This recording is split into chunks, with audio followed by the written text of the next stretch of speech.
magsara yung pinto ng bus. Ang ginawa ko dito, tinanggal ko muna yung mga wire na nakakabit.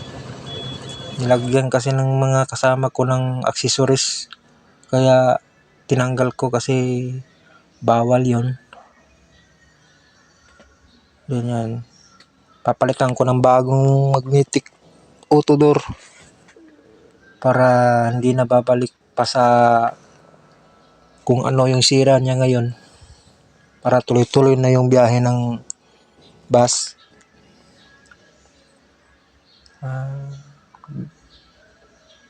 Naikabit ko na pala yung bago niyan. Baka hindi na gagana yung bago nating pinalit na magnetic.